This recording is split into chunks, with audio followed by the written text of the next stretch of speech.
चांद्यापासून बांध्यापर्यंतच्या सर्वसामान्य कास्तकार बांधवांसाठी आपला मित्र उदयलाल शेती मित्रच्या माध्यमातून घेऊन आलाय नवीन व्हिडिओ पाहणार सर्वांचे आजच्या व्हिडिओत करतो मनापासून स्वागत।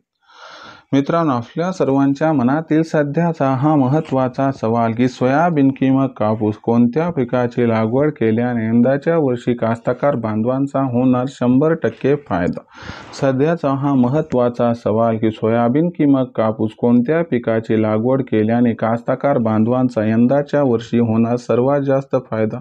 जर हाच प्रश्न तुम्हाला देखील सतावत असेल की सोयाबीन किंवा कापूस कोणत्या पिकाची लागवड केल्याने यंदाच्या वर्षी सामान्य कास्तकार बांधवांचा होणार या ठिकाणी सर्वात जास्त फायदा, तर मग या प्रश्नाचं अचूक उत्तर जाणून घेण्यासाठी आता आपण सर्वांनी व्हिडिओ सुरुवातीपासून शेवटपर्यंत पाहावा। जिथं आवडेल तिथं लाईक करावा। कास्तकार बांधवांपर्यंत हा व्हिडिओ पाठवण्यासाठी नक्की व्हिडिओला एकदा शेअर करा आणि मला वाटतं चॅनलला सबस्क्राईब करून जरूर नोटिफिकेशन बेलला एकदा ऑल करा। याच्यामुळे येणारा प्रत्येक व्हिडिओ आपल्या सर्वांना मिळत राहतो इथं आता सतत। मित्रांनो, आपल्या सर्वांच्या मनातील सध्याचा हा महत्त्वाचा सवाल की सोयाबीन किंवा कापूस कोणत्या पिकाची लागवड केल्याने यंदाच्या वर्षी कास्तकार बांधवांना होणार सर्वात जास्त फायदा। जर या महत्त्वाच्या प्रश्नाचा आपल्यासारख्या सामान्य कास्तकार बांधवांना जाणून घ्यायचा असेल सविस्तर आणि अचूक उत्तर आणि योग्य पिकाची निवड करून यंदाच्या वर्षी जास्तीत जास्त निव्वळ नफा मिळवायचा असेल तर चला समजून घेऊया की यंदाच्या वर्षी कोणत्या पिकाची लागवड केल्याने कास्तकार बांधवाचा होऊ शकतो या ठिकाणी सर्वात जास्त फायदा, सोयाबीन किंवा कापूस। मित्रांनो, चांद्यापासून बांध्यापर्यंत जर आपण निरीक्षण केलं तर आपल्या संपूर्ण महाराष्ट्रामध्ये जास्त जो एरिया आहे तो सिंचनाखाली नाही। जर खास करून बघितलं आपण तर मराठवाडा इथं तर तुम्हाला माहीत आहे की खूप मोठा दुष्काळ पडत असतो, म्हणून इथलं सर्वात महत्त्वाचं पीक हे कोरडवाहू शेतीवरती अवलंबून असणारं सोयाबीन अथवा कापूस यापैकी एक आहे। दुसरीकडे आपण जर बघितलं तर विदर्भामध्ये सुद्धा बहुतांश प्रदेशात हीच परिस्थिती आहे आणि तिथं सुद्धा सोयाबीन आणि कापूस या दोनच पिकाला पसंती दिली जाते अथवा या दोन पिकांशिवाय पर्याय उपलब्ध नाही। खानदेशामध्ये सोयाबीनपेक्षा कापसाचा पेरा हा अधिक असतो। पश्चिम महाराष्ट्रातील जो एरिया मराठवाड्याला लागून आहे तिथं सुद्धा सिंचनाच्या सुविधा ह्या अपुऱ्या आहेत।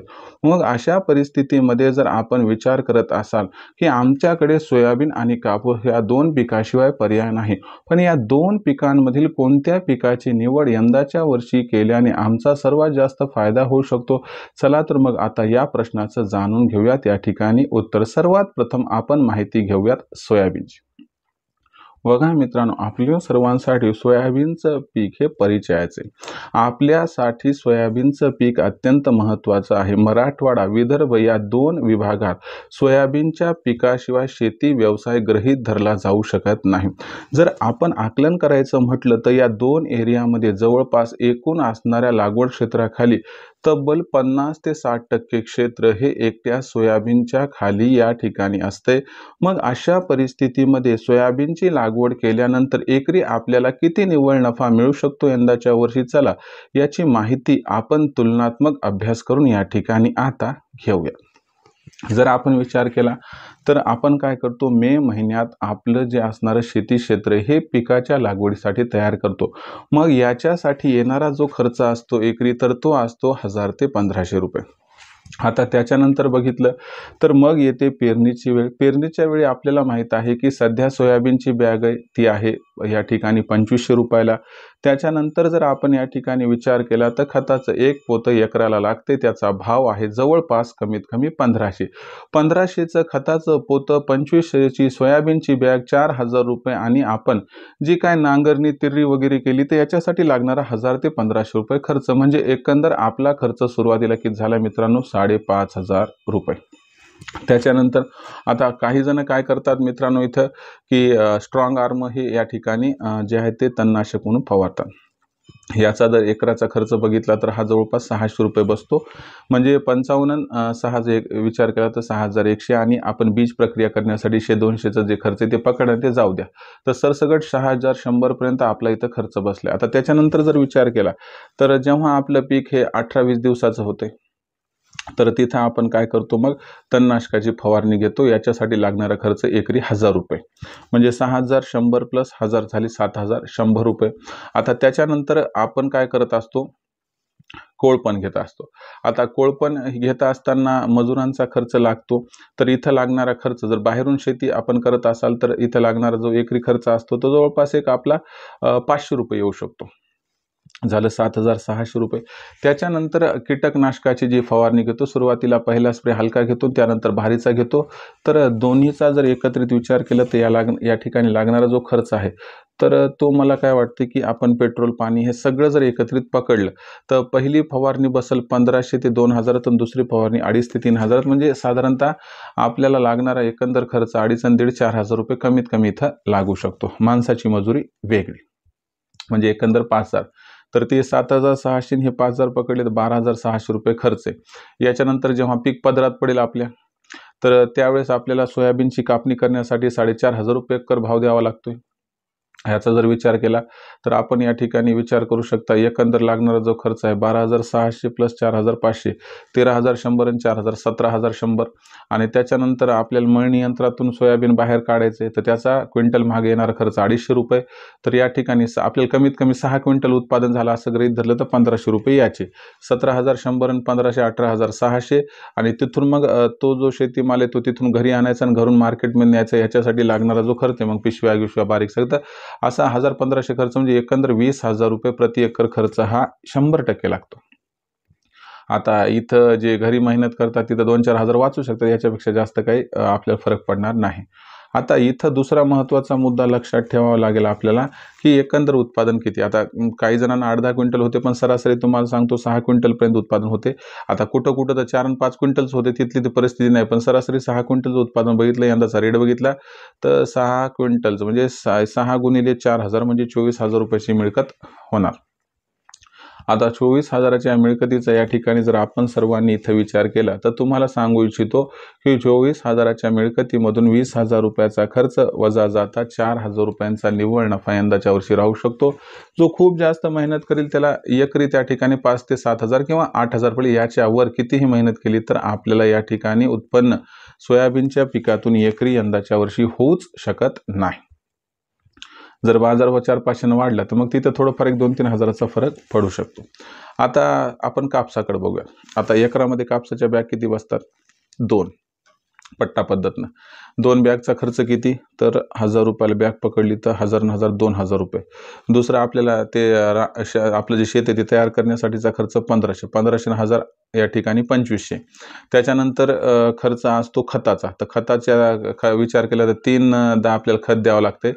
तर याच्यामध्ये लागणारा जो खर्च एकंदर 4,000 ते 5,000 रुपये एकरी कमीत कमी लागतो. हे 5,000 रुपये आणि बियाणाचे 7,000 आणि शेत तयार करण्यासाठीचा मशागतीचा सुरुवातीचा खर्च नांगरणी वगैरे तर तो 1,500 8,500 रुपयाचा हा खर्च. त्याच्यानंतर आपल्या ज्या फवारण्या ते 4 ते 5 होते. आता सुरुवातीची फवारणी ही आपल्याला जवळपास 800 ते 1,000 रुपयापासून सुरू होते तर शेवटची 3,000 पर्यंत जाते. म्हणजे ओव्हरऑल सिच्युएशनला विचार केला तर एक फवारणी आपल्याला मजुरी सगळं 2,000ला पडते. 2,000 गुणिले 5 फवारण्या म्हणजे 10,000 आणि ते 8,500 8,500 आणि हे 10,000 झाले 18,500 खर्च. आता काय झालं आपलं जे कापसाचं पीक आहे त्याला बोंड लागले, बोंड फुटायला लागले, तर तिथं काय करायचं आपल्याला कापूस वेचणीचा खर्च 10 रुपये किलो असा पकडा कमीत कमी. तर 1,000 रुपये क्विंटल आणि आपल्याला एकरी होणारं उत्पादन हे 8 क्विंटल कमीत कमी होऊन जाते. 8 क्विंटल गुणिले 1,000 म्हणजे 8,000 रुपये हा खर्च. 8,000 रुपये हा खर्च आणि 18,500 ते 26,500 खर्च इथं पोहोचलाय. मग आपल्याला शेतातून कापूस घरी आणायचा आहे, घरून कापूस बाजारात न्यायचा आहे. हा जो खर्च आहे किंवा कापूस भरायचा खर्च हा टोटल खर्च जवळपास आपला जातो या ठिकाणी 30,000 पर्यंत. आता 8 क्विंटल कापसाचा उत्पादनाचा विचार केला तर बाजारभाव तुम्हाला माहिती आहे की सरकार सरसकट कापसाची खरेदी हमी भावानं करते. 7,500चा हमी भाव पकडला तर 8 गुणिले 7.5 म्हणजे या ठिकाणी 60,000 रुपये होतात. 60,000 रुपयामधून 30,000 रुपये जर मायनस केले तर कमीत कमी तुम्हाला 30,000 रुपयाचा निव्वळ नफा एकरी कापूस शेती करून या ठिकाणी 100% प्राप्त होऊ शकतो. म्हणजे जर आपण सोयाबीनची शेती केली तर 5,000 ते 7,000 रुपये एकरी उत्पादन किंवा नफा होऊ शकते आणि त्याचऐवजी कापसाची जर लागवड केली तर एकरी निव्वळ नफा आपला हा 30,000 होतो. म्हणजे कुठेतरी यंदाच्या वर्षी सोयाबीनच्या पिकापेक्षा 4 पट नफा हा कापसाच्या पिकात जास्त मिळण्याची आहे दाट शक्यता. आता मग सर तुम्ही डायरेक्टली सांगा तुम्हाला काय म्हणायचं, तर मला एवढंच म्हणायचं आहे की आपण विचार करून निर्णय घ्या. आपण पुन्हा एकदा आकलन करा, पुन्हा एकदा लिखापडी करा, पुन्हा एकदा सोयाबीनला किती खर्च येऊ शकतो, उत्पादन किती होऊ शकते, कापसाचं खर्च आणि उत्पादन यांची गोळाबेरीज करा. मग त्याच्यानंतर बघा तुम्हाला काय परवडते. पण मी तुम्हाला ठामपणे सांगू शकतो, हिशोबात 2-3 हजाराचा प्लस मायनस फरक निघेल. पण सोयाबीनच्या पिकापेक्षा यंदाच्या वर्षी कापसाचं पीक जे आहे ते 100% लागवड करणं आपल्याला फायद्याचं ठरणार आहे.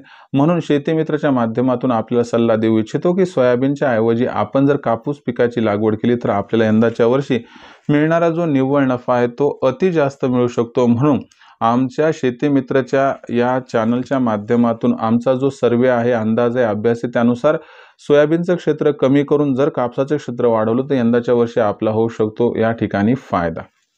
आता याच्याबद्दल तुमचं काय मत आहे तुम्ही कमेंट सेक्शनमध्ये लिहून कळवू शकता. तुमच्या मताची मी वाट बघतोय. आणि यंदाच्या वर्षी तुम्ही कोणत्या पिकाची लागवड करणार, कापूस की मग सोयाबीन, आम्हाला या ठिकाणी कमेंट सेक्शनमध्ये नाव पत्ता टाकून लिहून कळवा. आणि एक मुद्दा राहिला, असं तुम्ही म्हणताल की सर सोयाबीनचं पीक तर हे खरीपातलं आहे, कापूस तर हे पाडव्यापर्यंत जाते. तर आजकाल ती पद्धत राहिली नाही. कापूससुद्धा आपण त्यानंतर दिवाळीनंतर वेचण्या करून उपटून टाकू शकतो आणि तिथं मग हरभरा वगैरे घेऊ शकतो. काही टेन्शनची गोष्ट नाही. तर मित्रांनो, हा संपूर्ण व्हिडिओ होता तुमच्या मनातील सर्वात महत्त्वाच्या चिंतेचं उत्तर देण्यासाठी की यंदाच्या वर्षी कोणत्या पिकाची लागवड केल्यानं होऊ शकतो फायदा. तर या प्रश्नाचं उत्तर मला वाटते तुम्हाला मिळालं की सोयाबीन आणि कापूस या पिकांची निवड करत असताना कापूस हे पीक यंदाच्या वर्षी तुमच्यासाठी पांढरं सोनं हे सिद्ध होऊ शकते. म्हणून कापूस पिकाची लागवड तुम्ही वाढवली तर तुमचा होऊ शकतो फायदा. तर मित्रांनो, इथून पुढे सोयाबीन, कापूस, तूर किंवा जी काही खरीप पिकं आहेत त्या सर्वांच्या पेरणीपासून तर काढणीपर्यंत कसं पीक व्यवस्थापन, खत व्यवस्थापन, फवारणी व्यवस्थापन असायला पाहिजे याच्याबद्दल अधिक वाचूक माहिती जाणून घेण्यासाठी आपलं आवडतं यूट्यूब चॅनल पाहत रहा शेतीमित्र, ज्यामुळे तुमच्या निव्वळ नफ्यात खूप मोठ्या प्रमाणात होणार या ठिकाणी वाढ. तर मित्रांनो, आजचा हा व्हिडिओ तुम्हास कसा वाटला कमेंट सेक्शनमध्ये लिहून कळवा. काही समस्या असतील तर पाठवत चला. येणाऱ्या व्हिडिओच्या माध्यमातून आपल्याला सोल्युशन देण्याचा प्रामाणिक या ठिकाणी करत राहील प्रयत्न. मला वाटतं व्हिडिओ आपणास आवडला, याच्यामुळे व्हिडिओस लाईक करा. इतर कास्तकार बांधवांपर्यंत हा व्हिडिओ पाठवण्यासाठी शेअर करा. व्हिडिओला शेअर करण्यासाठी personal WhatsApp number, WhatsApp group, Telegram group, Facebook, Instagram, Snapchat यांसारख्या सोशल मीडियाच्या साधनांचा वापर करून जरूर या व्हिडिओची लिंक इथं एकदा शेअर करा. आणि राहिलं असेल आपल्या सर्वांचं सबस्क्राईब करायचं तर आपल्या सर्व शेतकरी मित्रांना आणि कास्तकार बांधवांना मी हात जोडून कळकळीची विनंती करतो की शेतकरी मित्रांनो आणि कास्तकार बांधवांना आपल्या सर्वांना मी आपलं मानले आणि आयुष्याच्या शेवटच्या श्वासापर्यंत आपल्याला मी आपलंच मानणार. आपण देखील मला आपलं आणि घरातील सदस्य मानत असाल तर एकदा चॅनलला सबस्क्राईब करून घ्या. आणि चॅनलला सबस्क्राईब करण्यासाठी व्हिडिओच्या डाव्या साईडला खालच्या बाजूला दिसणाऱ्या लाल रंगाच्या सबस्क्राईबच्या किंवा त्या ठिकाणी मराठीतील सदस्यचे ऑप्शन टच करा. त्याच्यानंतर रंग बदलून बाजूला घंटीला टच करून ऑल नोटिफिकेशनला ऑन करायच्यामुळे येणार प्रत्येक व्हिडिओ आपणास या ठिकाणी मिळत राहतो आता सतत. मित्रांनो, अशाच एका नवीन व्हिडिओसह आपला मित्र उदय लाड आपल्या सर्वांना आवडत्या यूट्यूब चॅनल शेती मित्रवर नियमित व निरंतर मिळत राहील. तोपर्यंत सर्व शेतकरी मित्रांचे आणि कास्तकार बांधवाचे आजच्या व्हिडिओत मी मानतो मनापासून पुन्हा एकदा खूप खूप आभार.